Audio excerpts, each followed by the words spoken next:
حساب سے دیکھو تو تمہارا یہ علاقہ چاندی چاندی ہو جائے.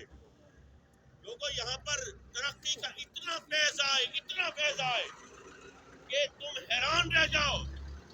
یہ پلوں کی چھوٹی چھوٹی سڑکوں چھوٹی چھوٹی سولنگ کے پیچھے تمہارے ووٹ کو خریدنے والے تمہارے ذہن کو چھوٹا رکھا ہوا ہے.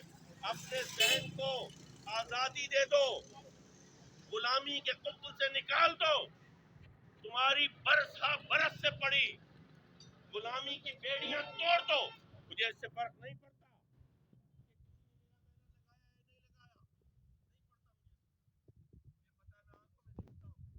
یہ ظلم کرتے ہیں, یہ پرچے کرواتے ہیں, یہ ٹھگوا دیتے ہیں, یہ ایس ایچ او اور پٹواری, یہی ان کی سیاست ہے. کاش کہ انہوں نے مظفر گڑھ کے ضلع یا علی پور کی تحصیل کے لیے کبھی آواز اٹھائی ہوتی.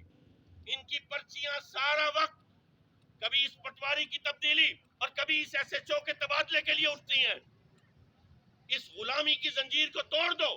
اس پوسیدہ اور بدبودار سیاست کی لاش کو دفنا دو. علی پور کے لوگوں, میں تمہیں آگہی کا نور دینے آیا ہوں. یہ میرے بارے میں کہتے ہیں میں بیٹھ جاؤں گا. ہاں, میں بیٹھ جاؤں گا. اس سیاست کے گوڑے گٹوں میں بیٹھ جاؤں گا. اس ظلم کے گوڑے گٹے میں بیٹھ جاؤں گا. اگر آپ میرے ساتھ ہوئے تاریخ بدل کے رکھ دیں گے. میرے پاس نہیں ہے اتنا پیسہ, اتنے بینر نہیں لگوا سکتا. میرے پاس اتنی جائیدادیں اتنی جاگیریں نہیں ہیں.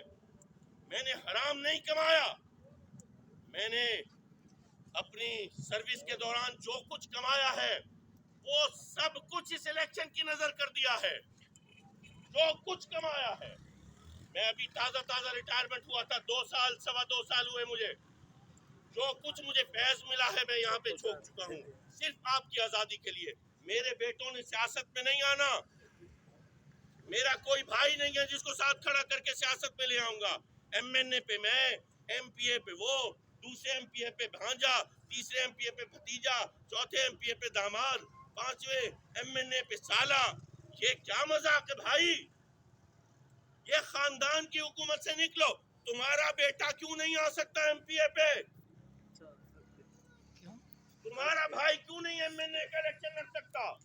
میری یہ خواہش ہے, اگر اگلی دفعہ نہیں تو اس سے اگلی دفعہ کبھی نہ کبھی تو یہ ہوگا, کسی غریب خاندان کا کوئی بچہ آئے جس کا ہاتھ پکڑ کے جاوید سعید کاظمی کہے آؤ یہ تمہارا لیڈر ہے, یہ تمہارے حقوق کی حفاظت کرے گا, آؤ میں اس کے ساتھ کھڑا ہوں, آؤ اس کو ووٹ دو. آپ میں سے لیڈر اٹھیں گے. ان کی نسل در نسل کی لیڈری کو آگ لگا دو.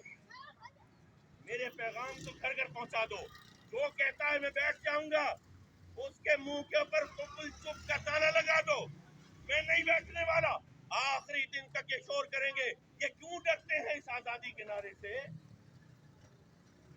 کیوں کہتے ہیں میرے بارے میں بیٹھ جائے گا؟ تمہیں کیا ڈر ہے؟ تم تو پیسے والے ہو, تم تو مال والے ہو. تمہیں سجاد سعید کاظمی کے اکلوتے بیٹے کی آزادی کی آواز سے اتنا خوف کیوں؟ کیونکہ تم نے ظلم کی داستان رقم کی ہے, کیونکہ تم نے جھوٹے پرچے کرائے ہیں, تم نے چوریاں کی ہیں, تم نے ڈاکے ڈالے ہیں. میں ڈرنے والا نہیں. میں ہر ظالم کے گریباں تک میرا ہاتھ پہنچے گا. ان کو کیا پتا تھانے پٹواری کا. ایک دفعہ مجھے ایم این اے پہ آنے دو, میں بتاؤں گا ایس ایچ او کیا کر سکتا ہے. میں بتاؤں گا D C O D P او کے دفتر کو کیسے ان کی کنڈیاں کھڑکانی ہے. میں کوئی معمولی عہدے سے ریٹائر نہیں ہوا. میں ان ایوانوں کو چھوڑ کے آیا ہوں جن کے پاس جا کے تمہارے گودے سجدے کرتے ہیں. ان کی آشیروادوں کے لیے 4 دن تک ہاتھ جوڑے کھڑے ہوتے ہیں.